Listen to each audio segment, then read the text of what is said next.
in the special edition of our series of Poets and Poetry by Indira, we bring you poems from Indian languages.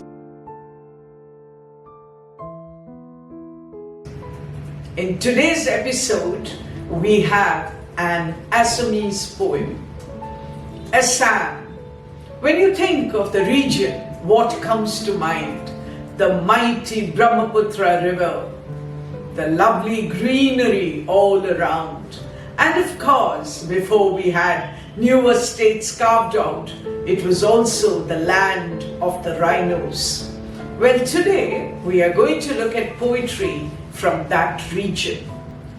The Assamese language, I believe, has been mentioned as early as when Hiren Bhattacharyya came to India.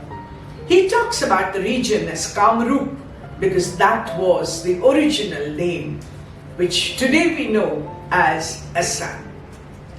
In the 7th century, there has been some writing, and the father of Assamese prose is Bhogali. 950 to 1300, we call it the early period of Assamese literature, and the modern period begins somewhere in the 1820s. It is in the 20th century that translations also became quite common.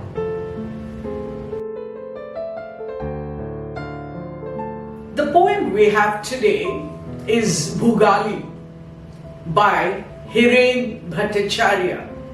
Well, in Assamese, I would have to pronounce it as Bhattacharyya.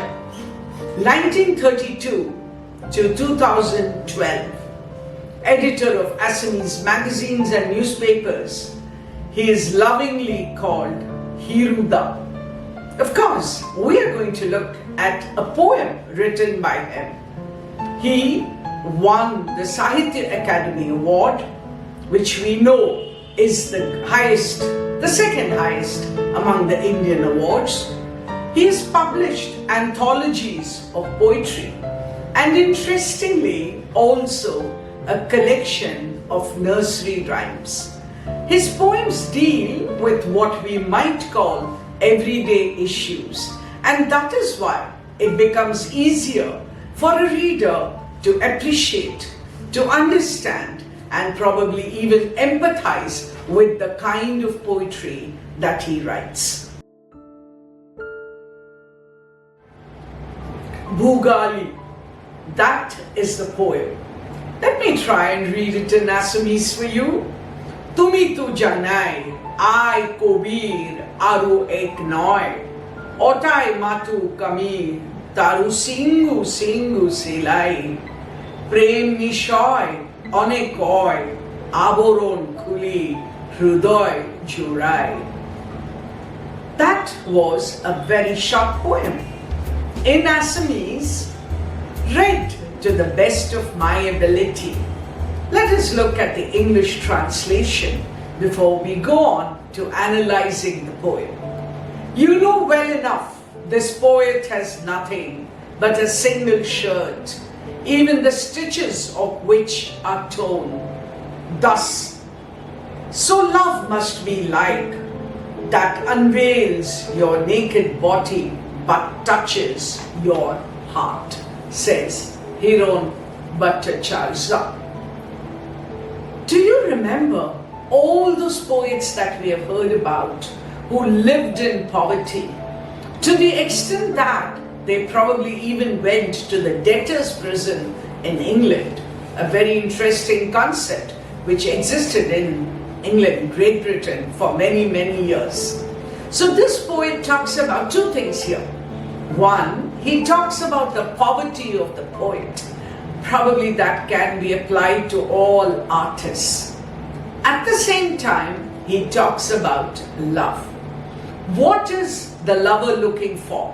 What is the beloved looking for in the lover? So let's look at the poem in detail. You know well enough, this poet has nothing. The lover is probably talking to the beloved.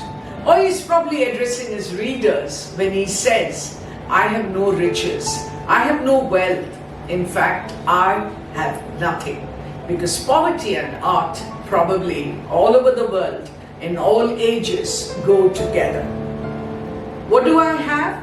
He says, but a single shirt, even the stitches of which are torn. You may have one garment, but that could be a good garment. Not branded, but certainly good at least. But he says, I'm so poverty stricken. Even the one shirt that I have, he says, kameez he calls it in Assamese language, the kurta, if you please, if it's easier to understand, but of course, translated it as shirt. But a single shirt, even the stitches of which are torn. So old probably, used so much. He doesn't say it's tattered, he doesn't say it's in rags, but you could probably say it is almost as bad. So far, the first 4 lines are about his physical condition of poverty. And then he shifts to, thus, so, love must be like. Love does not ask for costly gifts, is what he's trying to say here when he says that unveils your naked body but touches your heart. I have nothing in terms of physical wealth, but look into my heart, right? Like the torn shirt, maybe the heart is not with diamonds studded, but when you look into my heart, you will know the depth of my love. You will know how much I love you, is what he's saying, probably to his beloved. I would not like to call it purely a love poem, but certainly the poet bears his heart to us readers here.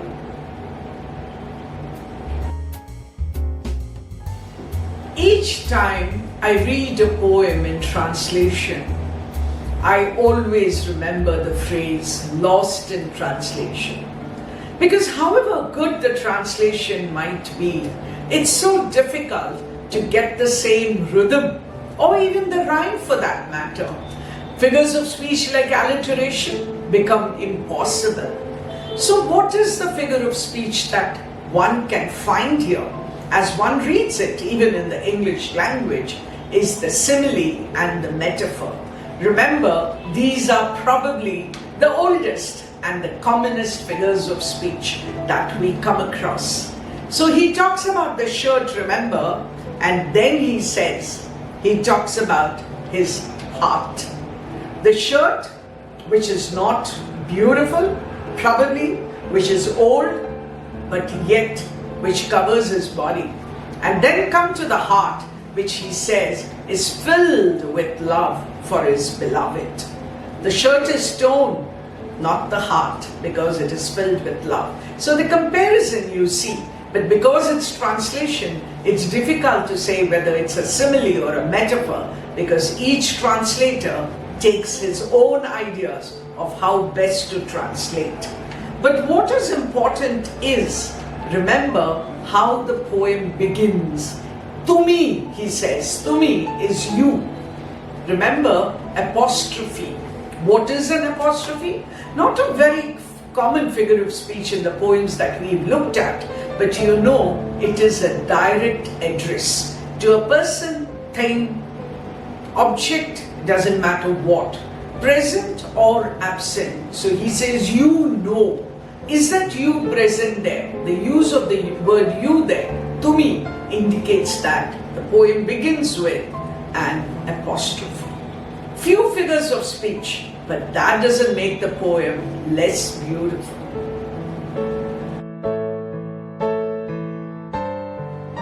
To me, the Assamese language is the voice of Bhupen Hazarika.